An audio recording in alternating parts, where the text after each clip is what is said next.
In a cottage in the countryside, husband and wife, Don and Alice Harris, are hiding with other survivors. Alice is still worried about their children, who just before the outbreak went on a school trip abroad. The couple has dinner with other survivors, Sally, Jacob, young Karen, and Jeff. Karen saves a plate for her boyfriend, Sam, who left the group 5 days ago. Jacob argues that Sam is dead or no longer cares about them. They are interrupted by knocks at the door. Hearing a little boy asking for help, Alice insists on letting him in. While the others tend to the boy, Karen peeks outside the house, still hopeful that her boyfriend will return. An infected appears and grabs her arm, biting her. Jacob pulls her away, but Karen knocks him down. Don hits her on the head with an iron bar to free Jacob. The others flee while Don fights the infected. More infected people break the windows, entering the cottage. Alice and the boy run upstairs in search of safety. Jeff, Sally, and Jacob escape to the barn, with Jeff holding the door to allow others to escape. Don kills an infected, but loses his iron bar. He runs upstairs to find Alice. Back in the barn, the door breaks, allowing the infected to overpower Jeff. Sally freezes in mourning for her husband. Jacob tries to pull her to the second floor of the barn, but the infected grabs her. Unable to save her, Jacob closes the hatch. Don finds Alice in the bedroom, but she refuses to leave without the boy. She finally sees the boy hiding in the closet and runs to him. An infected man breaks down the door, placing himself between Alice and Don. Alice screams for help, but the terrified Don shuts the bathroom door, leaving his wife to defend herself alone. Don jumps out the window and runs. Alice sees him from the window, but Don keeps running, watching Alice being overwhelmed by the infected. Don runs to the river, with a horde approaching him. He reaches the dock where Jacob is preparing the boat. Don gets into the boat, but Jacob falls into the water. Don tries to pull him, but the infected drag him down. Not long after, Jacob resurfaces, now infected, but Don kicks him out of the boat and escapes. His face is filled with sadness and fear as he looks back at the window where he saw his wife for the last time. 28 weeks after the rabies virus spread, a NATO force led by Americans assists in the repatriation of Britain after all the infected starved to death. A U.S. Army sniper, Sergeant Doyle, keeps watch in the area while joking with his friend, a helicopter pilot named Flynn. A plane arrives at the airport, bringing in British people who escaped the outbreak. Major Scarlett Levy, a medical officer, observes the newcomers and is upset to see children among them. Among the newcomers are Tammy and Andy. Scarlett performs a medical evaluation on Andy, noting his heterochromic eyes, which he inherited from his mother. Andy and Tammy are taken to District 1, the first safe quarantine area after the outbreak. Upon their arrival, Tammy and Andy happily reunite with their father, Don. Meanwhile, Scarlett insists to her superiors that they are not prepared to admit minors. General Stone assures that the virus will not return, and if it does, they will be able to control it. Back in District 1, Don gives his children a tour. He is in charge of the district, which provides him a comfortable apartment for his family. However, they will be relocated to a new home in a few months. Don explains that they cannot return to their old house due to a lack of security in the area. This makes Andy ask about their mother. Don hesitates to lie about seeing Alice in critical condition, saying that he arrived too late to save her. Tammy tells him that they are happy he survived. That night, Doyle sets up his sniper rifle to watch the residents of District 1. Using his scope, he spies on the building's residents. When he sees the Harris family, he is happy that his operations are helping families reunite. Then, he sees a worried Scarlett in her room. Later that night, Andy has a nightmare seeing his infected mother. Andy tells Tammy that he is worried he will forget his mother's face. Tammy assures him that this will not happen. The next day, Tammy and Andy stealthily leave the safe zone. Doyle spots them and reports that the children must be retrieved. Tammy and Andy run through the streets, finally tasting a bit of freedom. They stop at a pizzeria and see a motorcycle. Thinking they can use it to speed up their journey, Tammy goes inside and grabs the key from a lifeless body. Tammy rides the motorcycle until they finally reach the old house. They find the hidden spare key just as Don realizes they are missing from District 1. The siblings enter the house and quickly grab a picture of Alice. Then, Tammy and Andy collect personal items and clothes from their rooms. After a while, Andy calls out to Tammy, but she doesn't answer. He hears the door creak in the attic and goes to investigate. Inside the attic, he sees bowls of rotting food and drawings on the wall. He bravely approaches the figure in the darkness and discovers it to be Alice. Happy to see his mother, Andy hugs her. But Alice starts hugging him tightly. Soon soldiers arrive in front of the house. Andy breaks free and runs out of the house with Tammy following him. The soldiers surround the children and investigate the house. In District 1, Alice receives a decontamination shower. Later, she is strapped to a bed, surrounded by soldiers. Scarlett asks how she survived for so long, but she doesn't answer. Scarlett rolls up her sleeve to take a blood sample but sees a bite mark on the patient's arm. Alice, who hasn't transformed, insists on seeing her children. Don is surprised to hear that both his children and his wife have been found. In the detention room, Don asks the children why they left the location, but Tammy demands the truth about Alice. Don lies, saying that he is also confused, but tells them they should be happy that Alice is alive. Scarlett confirms that Alice is infected through the blood test but shows no symptoms. She tells General Stone that Alice may have a natural immunity to the virus. But she is still a carrier and could infect others. General Stone decides to order Alice's execution, despite Scarlett's insistence that studying her could lead to a cure. During this, Don enters the isolation room and tearfully apologizes to Alice for leaving her in the cottage. Alice assures him that she still loves him.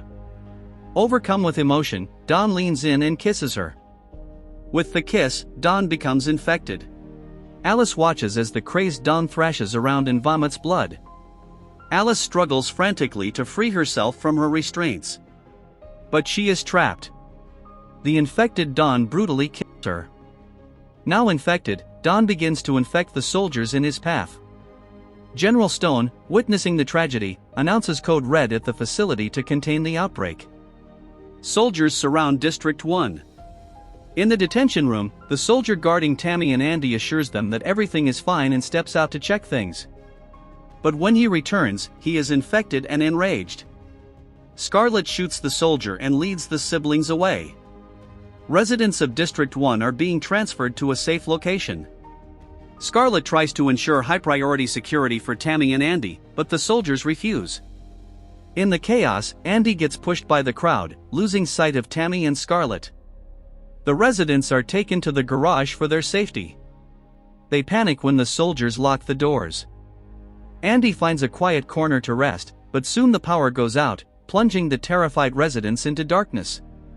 The emergency exit door starts shaking, catching the attention of Andy and another man. Andy approaches, with the other man illuminating it with his flashlight. Infected Don pounds on the door. Andy is shocked to see his father in his monstrous state. Don lunges at the other man with the flashlight, vomiting blood on his face. Don lunges at another person, colliding with the man with the flashlight in fury.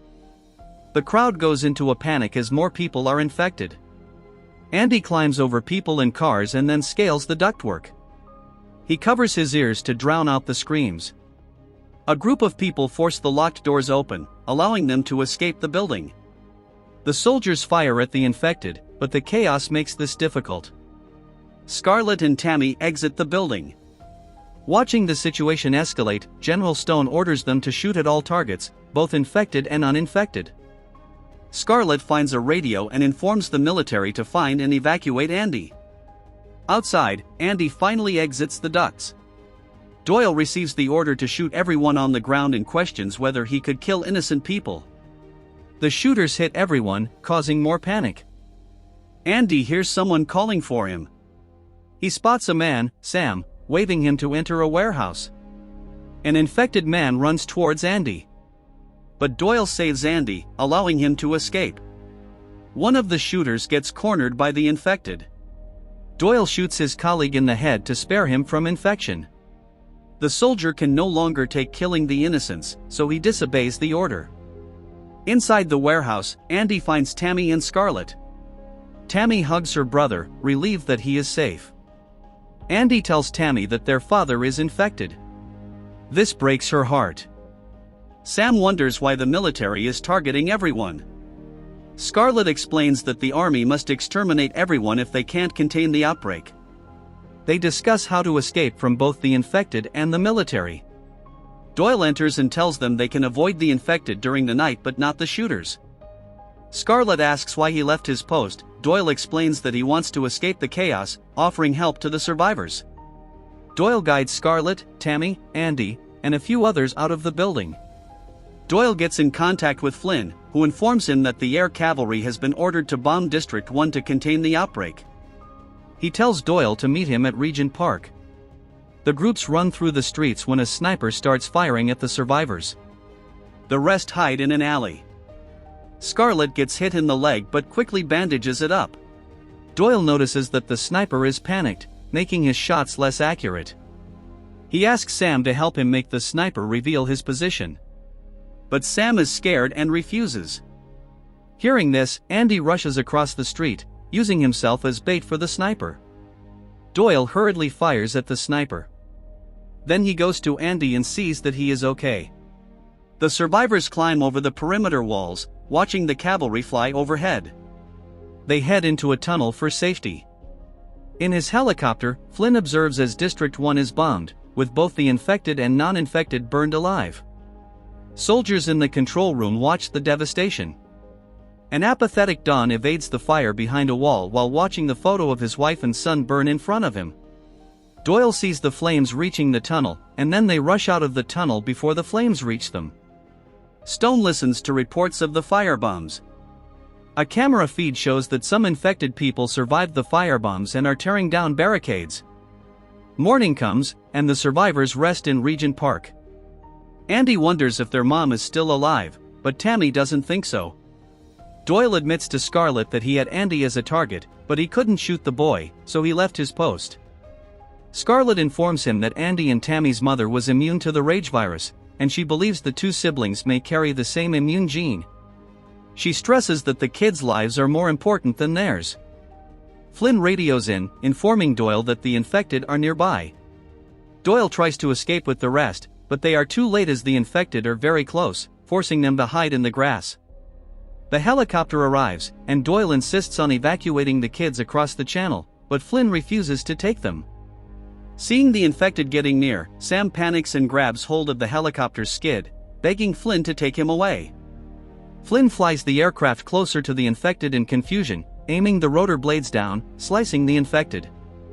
The others run away as the infected reach them, and Sam, with infected blood on his face, falls from the helicopter. Flynn flies the helicopter away, telling Doyle over the radio to head to the stadium but insists on leaving the rest of the survivors. The group reaches the park's exit, but Andy trips. Doyle turns and shoots the infected to save him. Doyle tries to contact Flynn again, arguing for him to ignore the code red and save the rest. More infected people chase after them. The group runs but is stopped when nerve gas is pumped at the end of the road. They get in a van and close the vents, covering their faces.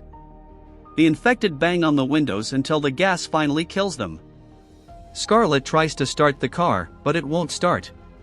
Doyle sees soldiers using flamethrowers to burn the infected. He tells Scarlett to get the kids to the stadium on her own before getting out of the car.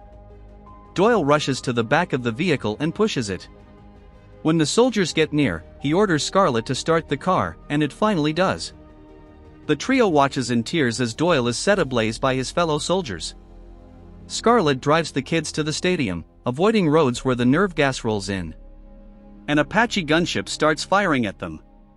Scarlett drives the car into an underground transit to avoid it. Leaving the car, Scarlett grabs Doyle's sniper rifle and leads the kids. Upon reaching a dark area, Scarlett watches through the rifle's night vision to direct the siblings where to go. Tammy and Andy blindly climb down a set of escalators. But the two slip down, out of Scarlett's sight. Following her voice, Scarlett finds Tammy, but Don suddenly appears, grabbing the rifle and slamming it on Scarlett's head. When things go quiet again, Tammy finds the rifle and looks through the scope, seeing Scarlett's lifeless body. On the platform, Andy looks for the others, but Don walks in instead. Andy is frozen with fear as Don tackles him to the floor, biting him on the neck. Tammy finds them, and Don runs to her. Tammy, no longer seeing her father in him, shoots Don. Tears in her eyes, Tammy walks to her brother. Believing that he will turn, Andy runs away from her. He collapses on the railway, allowing Tammy to reach him. She helps him up and checks his left eye, which turns bloodshot like Alice's was. It is then confirmed that Andy is also immune. The two reach the stadium, where Flynn waits for them. Flynn aims a gun at them and asks where Doyle is. Tammy shields her brother from his sight, telling him that it's just the two of them now. Flynn finally agrees to help out the siblings, flying them across the English Channel. Tammy and Andy watch the devastation caused by the outbreak. 28 days later, Flynn's helicopter is abandoned. A group of the infected runs up a tunnel and out into the city of Paris, proving that the virus spread rapidly.